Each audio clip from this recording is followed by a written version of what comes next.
Good morning అందరికీ శుభోదయం.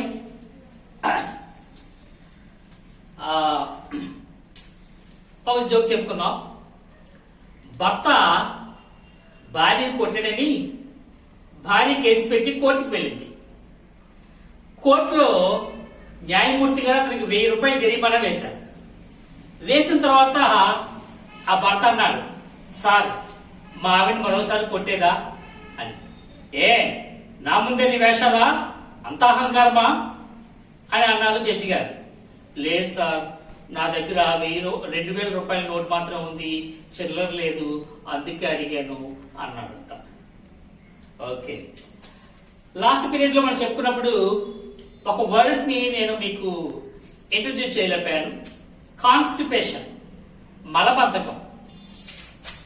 పెద్ద బ్రెయిన్లో ఆహారం ఎక్కువ రోజులు నిల్వ ఉంటే దాని వలన ఇండైజెషన్ లేదా మలబద్ధకం, కాన్స్టిపేషన్ అంటాం దాన్ని, మలబద్ధకం అనేది వస్తుంది.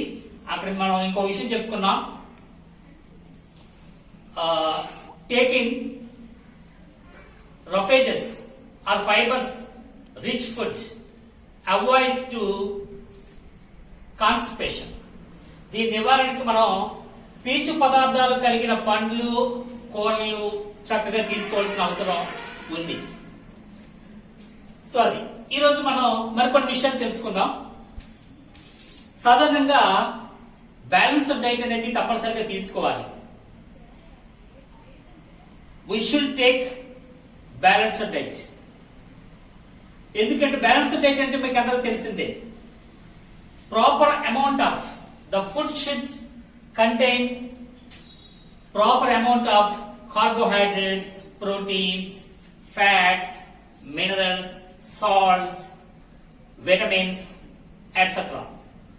So such type of food called as balanced diet. So అటువంటి ఆహారాన్ని తప్పనిసరిగా తీసుకోవాలి. ఒకవేళ ఇలాంటి ఆహారం తీసుకోకపోతే డిసీజెస్ కి గురయ్యే అవకాశాలు ఉన్నాయి. సో ఇలా ఇందులో ఏదైనా సరే పోషకాలు లోపిస్తే దాన్ని పోషకాహార లోపం అని పిలుస్తారు. మాల్ న్యూట్రిషన్, పోషకాహార లోపము వచ్చే వ్యాధులు. ఈరోజు మనం తెలుసుకోబోతున్న అంశం పోషకాహార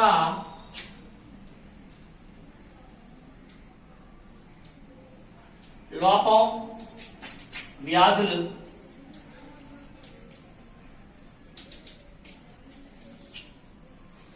so diseases of mall nutrition. So ఇక్కడ మాల్ న్యూట్రిషన్ వల్ల వచ్చే వ్యాధుల గురించి మనం చూద్దాం. ఈరోజు ప్రపంచంలో చాలా మంది some are suffering by taking high calorie food. most of the people facing various diseases by the lack of sufficient by the lack of balanced diet. పోషకాహార లోపం లభించకపోవడం వల్ల చాలా మంది ఈ రోజున చనిపోతున్నారు, వ్యాధులకు గురవుతున్నారు. చాలా మంది వ్యాధులకు గురవుతున్నారు, 2/3 of the world population. So అలాగే అతి ఎక్కువ క్యాలరీలు కలిగిన ఆహార పదార్థాల్లో శక్తి మనం క్యాలరీలో కొలుస్తాం. ఆ క్యాలరీలు, అధిక శక్తి క్యాలరీలు తీసుకున్న ఆహారం వల్ల కూడా కొంతమంది, చాలా మంది సమస్యలకు లోనవుతున్నారు. సో ఇక్కడ మనం పోషకాహార లోపం అంటే ఏంటో తెలుసుకుందాం. సో మనం తీసుకునే ఆహారంలో ఒకటి కానీ అంతకంటే ఎక్కువ కానీ పోషకాలు లోపిస్తే, తగినంత పాలలో లేకపోతే లోపిస్తే, అలాంటి ఆహారం తీసుకోవడం ద్వారా వచ్చే సమస్యల్ని మనం పోషకాహార లోపం అంటాం. Eating food which contains a proper amount of nutrients, it leads to malnutrition. The food does not have one or more than one nutrients. So the required amount of that nutrients it leads to mall nutrition. So ఏదైతే మనం ఆహారంలో ఒకటి కంటే ఎక్కువ పోషకాలు లోపించే విధమైన ఆహారాన్ని తీసుకుంటాం అది పోషకాహార లోపం అని చెప్పేసి మనం అంటాం. పోషకాహార లోపాన్ని మనం 3 రకాలుగా వర్గీకరించారు. సో ఇది 3 టైప్స్, 3 రకాలు. Mall nutrition divided into 3 types. The first one ఇక్కడ మనం ప్రోటీన్ల లోపం,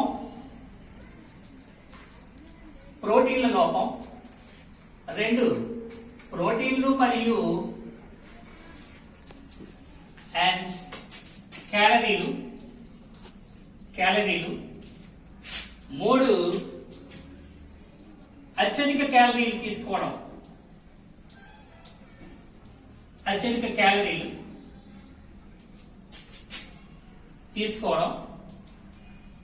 లేదా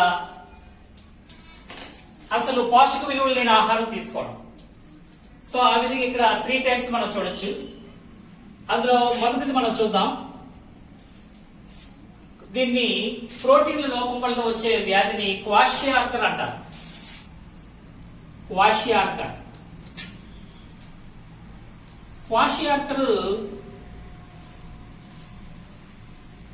it's due to proteins deficiency, ప్రోటీన్ల లోపం వల్ల వస్తుంది. Deficiency of proteins, kwashiorkor. అయితే దీని తాలూకు లక్షణాలు చూద్దాం. ఈ క్వాషియార్కర్ వచ్చిన పిల్లలు ఎలా ఉంటారంటే సాధారణంగా పిల్లలు ఎక్కువగా వస్తూ ఉంటుంది. ఈ వచ్చిన వాటిలో పిల్లలు ఎలా ఉంటారంటే ఉబ్బినట్లుగా ఉంటారు, శరీరం ఉబ్బినట్లుగా ఉంటుంది. శరీరంలో ఉండే కణాల మధ్య ఉండే కణాంతర అవకాశాల్లో నీరు చేరి శరీరం ఉబ్బినట్లుగా, శరీర అవయవాలు ఉబ్బినట్లుగా, కాళ్ళు చేతులు ముఖం అంతా ఉబ్బినట్లుగా ఉంటుంది. సో అది లక్షణాలు. శరీరం ఉబ్బి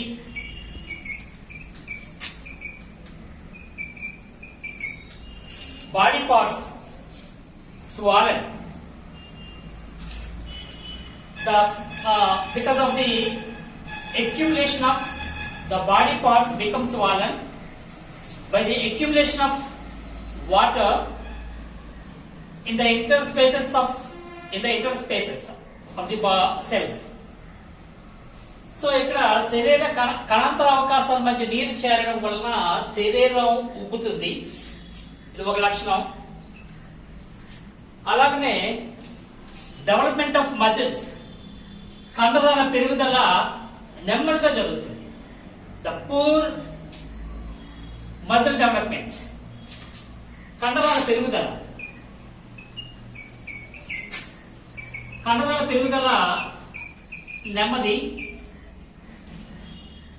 నెమ్మదిగా జరుగుతుంది, సక్రమంగా ఉండదు. ఇక 4వది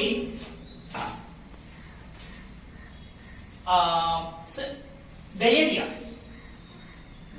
అలాగే స్కిన్ చూస్తే పొడిబారి ఉంటుంది. పొడిబారిన చర్మం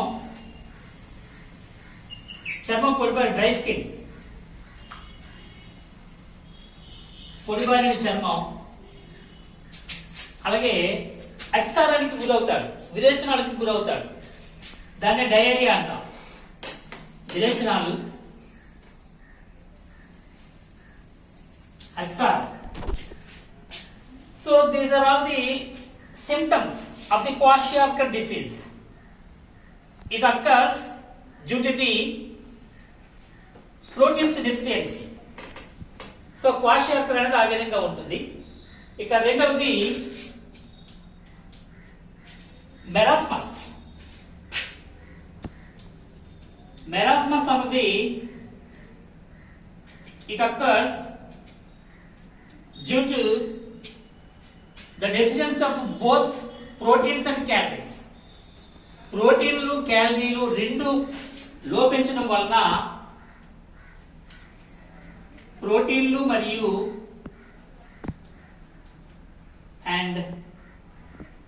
క్యాలరీలు. Deficiency of both of these two proteins and calories, ఈ రెండు లోపించడం వలన మెరస్మస్ అనేది వస్తుంది. ఈ రెండింటిని జ్ఞాపకం ఉంచుకోవడం ఎలాగంటే విద్యార్థులుగా, క్వాషియార్కర్ అంటే కా అనేది మొదటగా వచ్చే అక్షరం కాబట్టి మొదటగా ఫస్ట్ వచ్చింది కాబట్టి ఇది ఒక డెఫిషియన్సీ. మా అనేది రెండో అక్షరం తర్వాత వచ్చింది కాబట్టి రెండవది కాబట్టి ఇది రెండు న్యూట్రియంట్స్ తాలూకా పోషకాల తాలూకా డెఫిషియన్సీగా మనం ఇందులో రెండు ఉంటాయని గుర్తించవచ్చు. అంటే ఇది ఒక బండ గుర్తు మాత్రమే. సో దీంట్లో మనం శరీరం ఇక్కడ దీనికి ఆపోజిట్ గా క్వైట్ ఆపోజిట్ గా ఉంటుంది. నీరసంగాను బలహీనంగాను, నిస్సత్తువ బలహీనత. శరీరం నిస్సత్తువుగా ఉంటుంది, బలహీనంగా ఉంటుంది, లీన్ అండ్ వీక్. చాలా లీన్ గా కనిపిస్తాడు మనిషి, అలాగే వీక్ బాడీ. అలాగే మూడవది కండరాల పెరుగుదల లోపిస్తుంది, చాలా తక్కువ. Less development of muscles in the మెరస్మస్.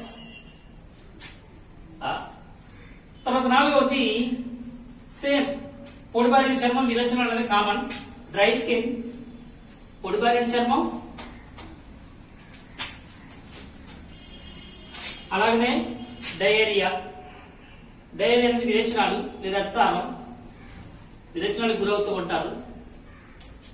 ఇక ఆరవది కీలవాపు.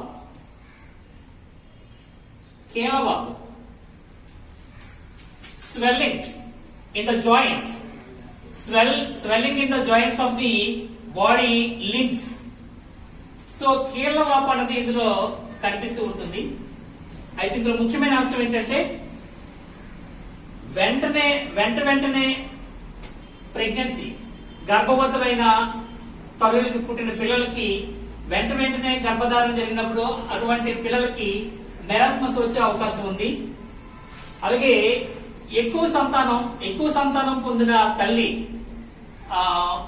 కలిగిన బిడ్డలకు కూడా మెరస్మస్ వ్యాధికి గురయ్యే అవకాశాలు ఎక్కువగా ఉంటాయి. So in an immediate second pregnancy and continuous pregnancy. So ఆ విధంగా ఎక్కువ మార్లు తల్లి అయిన ఆ పుట్టిన పిల్లలకి లేదా వెంటనే గర్భవతి అయిన తల్లులకి పుట్టిన పిల్లలకి ఈ మెరస్మస్ వ్యాధి గురయ్యే అవకాశాలు ఎక్కువగా ఉంటాయి. ఇక మూడవది ఒబేసిటీ. మూడవది అనేది స్థూలకాయత్వం. శరీరం పెద్దదిగా కనిపిస్తుంది. Obesity. This is due to taking more calorific food, high calories food and more eating. So ఎక్కువగా ఆహారాన్ని తింటూ ఉండడమే, అలాగనే high calories food, junk foods ఎక్కువగా తింటుండడం, వీటి వల్ల కూడా స్థూలకాయత్వం వచ్చే అవకాశాలు ఉన్నాయి. సో అయితే స్థూలకాయత్వం ఎవరికైతే వస్తుందో ఒబేసిటీ, అటువంటి పిల్లలు అనేక రకాలైన రోగాలకు గురవుతారు. వేగంగా డయాబెటీస్ వచ్చే అవకాశం ఉంది. అలాగనే హార్ట్ సంబంధమైన కార్డియోవాస్క్యులర్, అలాగే డయాబెటీస్ గురవుతారు, కార్డియోవాస్క్యులర్ డిసీజెస్ గురవుతారు, ప్రాబ్లమ్స్ గురవుతారు. అలాగే మన కిడ్నీస్ కి సంబంధించి కూడా ఇబ్బందులు అయ్యే అవకాశాలు ఉన్నాయి. అంతేకాకుండా జీర్ణాశయానికి సంబంధించిన ప్రాబ్లమ్స్ వస్తూ ఉంటాయి. సో వాటికి ఎక్కువగా త్వరగా గురయ్యే అవకాశాలు ఉంటాయి. obese children when grow, they were targeted by the diseases of diabetes and cardiovascular and gallbladder, such type of problems. So they are facing such type of problems. దీన్ని నివారణకి ఏం చేయాలంటే వ్యాయామం తప్పనిసరి, సరైన మోతాదులో సరైన ఆహారం తీసుకో, పోషకాహారం, అదే మనం ఎంత చెప్పుకున్న బ్యాలెన్స్ డైట్ తీసుకోవడం అనేది చాలా మంచిది. సో విద్యార్థులారా, మనకి ఫుడ్ హ్యాబిట్స్ అనేవి చాలా ఇంపార్టెంట్. ఫుడ్ హ్యాబిట్స్ వల్లనే మన ఆరోగ్యాన్ని మనం కాపాడుకోగలం. సో అలా కాపాడుకుంటే పిల్లల్లో కానీ పెద్దల్లో కానీ ఎవరికి కూడా అనారోగ్యాలు వచ్చే అవకాశాలు, డిసీజెస్ గురే అవకాశాలు ఉండవు. కాబట్టి ఈ విషయం ప్రతి ఒక్కరు కూడా గ్రహించాలి. చివరిగా ఒక మాట, విద్యార్థులు మీరు చేయవలసిన పని ఏంటంటే, మీరు ఒకసారి జంక్ ఫుడ్స్ గురించి, బ్యాడ్ ఫుడ్ హ్యాబిట్స్ గురించి ఆలోచించండి. అలాగే ఇందాక ఫస్ట్ లో మన భారత్ లో ఇలాంటి వాటికి 2/3 ప్రపంచంలో అనుకుంటే మన ఇండియాలో కూడా ఈ పోషకాహార లోపం చాలా ప్రమాదకర స్థాయిలో ఉంది. అలాగే ఒబేసిటీ కూడా ఈ రోజున nowadays this is a big health hazard. ఇది ఈ రోజుల్లో ఒక మనం చెప్పుకునే హెల్త్ హజార్డ్, ఆరోగ్య సమస్యగా ఉంది, పెద్ద ఆరోగ్య సమస్య, పెద్ద ఆరోగ్య సమస్యగా తయారైంది ఒబేసిటీ అన్నది. అందుకే దీన్ని ఒబేసిటీకి సంబంధించి వ్యాపారస్తులు చాలా మంది తయారైపోయి మా దగ్గరికి రండి, మేము వేగంగా తగ్గించేస్తాం శరీరం బరువు అని చెప్పి అనడం, దాని బిజినెస్ కూడా పెరిగిపోయిందని కారణం nowadays it is a big health hazard. Okay, మనం ముందుగా చెప్పుకున్నట్లుగా ఇండియాలో ఈ పోషకాహార లోపానికి, మాల్న్యూట్రిషన్ కి కారణాలు చూద్దాం. The factors, the reasons. ఇండియాలో పోషకాహార లోపానికి కారణాలు, ఒకటి అనారోగ్యం, పూర్ హెల్త్. చాలా మంది అనారోగ్యం పాలవడం వలన వాళ్ళు సరైన ఆహారం తినకపోవడం వల్ల అనారోగ్యం, అనారోగ్యం వల్ల తినకపోవడం. సో చాలా మంది ఆ విధంగా ఉండడం వల్ల కూడా వాళ్ళు ఇలాంటి పోషకాహార లోపానికి గురవుతున్నారు. రెండవది కావాలని తినకపోవడం.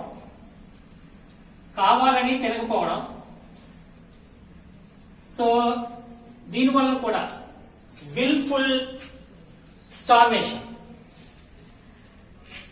భక్తితోనో లేకపోతే వాళ్ళకి ఇష్టం లేక అయిష్టతతోనో భక్తితోనో చాలా మంది కావాలని తినరు. సో అలా తినకపోవడం వల్ల కూడా వాళ్ళు ఇలాంటి మాల్ న్యూట్రిషన్ కి గురయ్యే అవకాశాలు ఉన్నాయి. అలాగే మూడవది పోషక విలువలు అండ్ ఆహార పదార్థాలు వండుట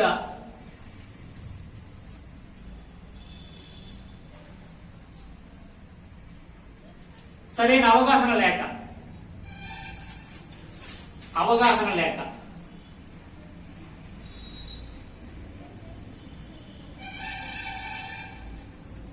సో ఈ విధంగా కూడా చాలా మంది ఆహారం తీసుకున్న పోషకాహార లోపం అనేది జరుగుతూ ఉంటుంది. The lack of the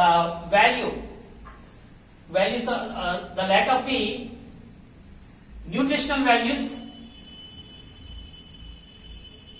of food habits వాళ్ళకి లేకపోవడం వల్ల, the understanding, the lack of knowledge of nutritional habits. So దానివల్ల ఒకటి. ఇక నాలుగవది ఆర్థిక సామాజిక కారణాలు.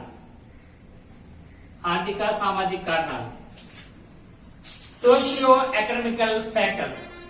సో ఈ 4 కారణాలు, అనారోగ్యము, కావాలని తినకపోవడము, పోషక విలువలు, ఆహార పదార్థాలు వండుటయందు సరైన అవగాహన లేకపోవడము, అలాగనే ఆర్థిక సామాజిక అంశాలు కూడా మన దేశంలో పోషకాహార లోపానికి పిల్లలు ఎక్కువగా గురి కావాల్సి వస్తుంది. సో ఈ కారణాలు విద్యార్థులు కాబట్టి బ్యాలెన్స్ డైట్ తీసుకోవడం, పిల్లలకి అందించడం మన బాధ్యత, పెద్దలుగా మన బాధ్యత, తీసుకోవాల్సిన బాధ్యత పిల్లలుగా ఉంది. సో అందులో చక్కగా తినాలి, పోషకాహారం, పోషకాలన్నీ కలిగిన సమీకృత ఆహారం తీసుకోవాలి, అందరూ ఆరోగ్యంగా ఉండాలి.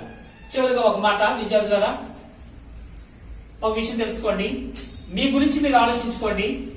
మీలో ఉండే బలహీనతలేంటి, బలాలేంటి తెలుసుకున్న తర్వాత ఒక దగ్గర రాసుకోండి. బలాలని అనుసరించి ఒక లక్ష్యాన్ని ఏర్పరచుకో, ఆ లక్ష్యాన్ని సాధించు.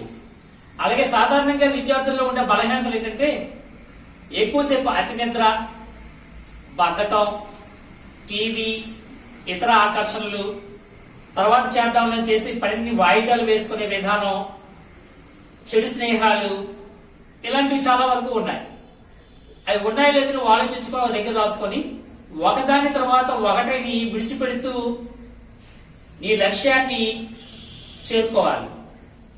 సో ఇలా చెడు సాహసాలు లేకపోతే నీలో ఉండే బలహీనతలు ఒకదాని వెంట ఒకటి విడిచిపెట్టు, లక్ష్యాన్ని ఒడిసిపట్టు, కష్టించి లక్ష్యాన్ని పట్టు.